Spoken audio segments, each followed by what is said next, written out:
Индонезия. Ивана? Джакарта, зелен, република.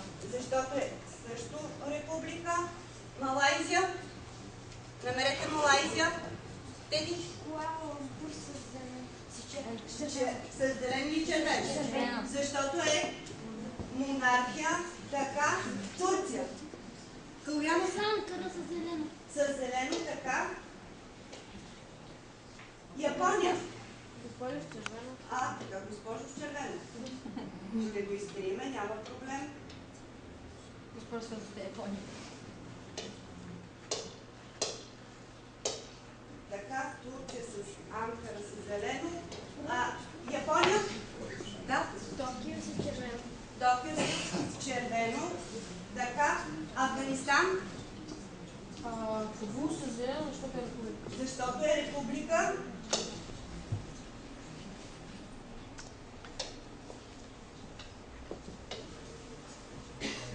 Така. Кабул и Монголия?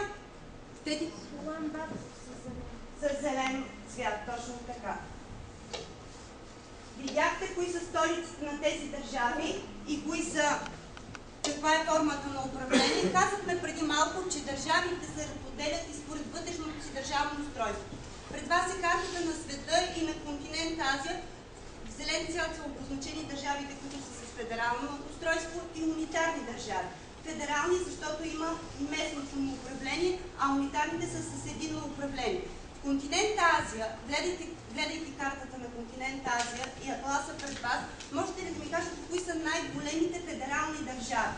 Най-големите, Калине? Русия, Индия и Пакистан. Така, това са най-големите, а по-голяма част от държавите в Азия са с унитарно управление. Преди малко казахме, че държавите се поделят и според броя на населението си.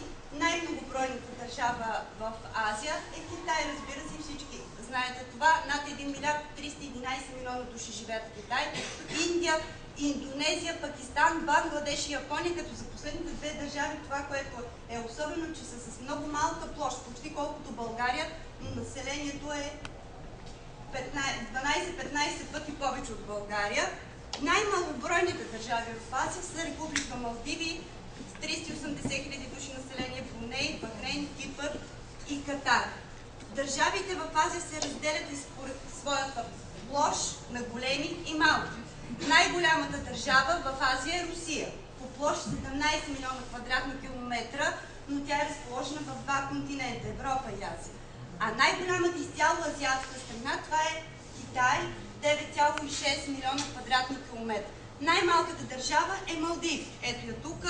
Тя е само 298 квадратни километра на толкова малка площ. И така, пред вас е политическата карта на Азия с контурите на част от държави. Кой ще се опита да постави държавите и да попълниме картата на Азия? Така, за да разберете коя е държавата, слагате маркера и тук се изписва.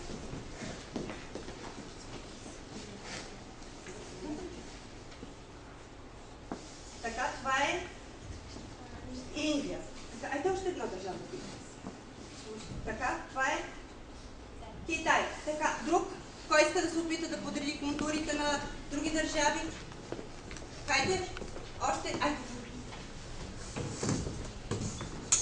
Я погледнете сега. Саудитска Арабия, Индонезия, потърсете ги, Афганистан, потърсете ги къде се намират тези държави. Това е коя държава? Турция. Намерете Турция в атласа си. Така? Иран.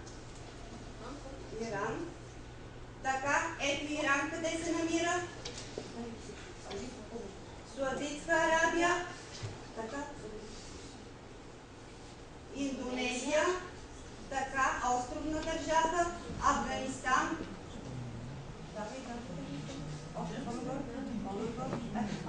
Така, ето Афганистан. Япония.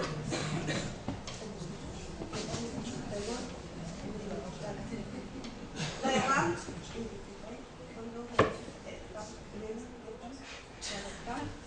Точно така. Добре. Ако посетим континента Азия, може да посетим забележителни места, като Йерусалим, Мека, световни центрове на религиите, Анкор Ват, най-големия религиозен храм в света, град Петра в Йордания, Истанбул, единственият град в света, разположен на 2 континента. Едно много луксозно място може да посетим в Дубай, най-високото място на Земята, връх Еверест, и най-ниското място на сушата, Мъртво море. Колко беше? Минус 395. Джакарта, столицата на Индонезия, най-голямата мюсюлманска държава, Хонг-Конг, Мале, столицата на Малдиви, Токио, столицата на Япония, Великата китайска стена, единственото място, което се вижда от космоса, и Тадж Махал, мястото, което било посветено на любовта. Знам, че госпожа Иванова може да ни забавлява с седмици. Искам още веднъж да ви честя тази придобивка и да я използвате до край. Веднага да благодаря госпожа Пенка Иванова, чрез нея и на всички останали колеги, там и госпожа Мина Милева, виждате, госпожа Цекина, госпожа Сепадоша, защото това са все учители, които са, извинявам се, там не видях останалите колеги, госпожа Симеонова, госпожа Божилова, госпожа Михайлова, госпожа Милица Александрова и така нататък, да изпусна някой, нека не извини. Но това са хора, които искат да ви бъдат до край полезни, за да можете пред вас всички врати да са отворени и Еверест, който беше най-високия, вие да стигнете своя човешки Еверест в живота. Благодаря ви още веднъж. Желая ви успешна работа. Ние ще ви пуснем една песен, докато излизате. Добре. Добре.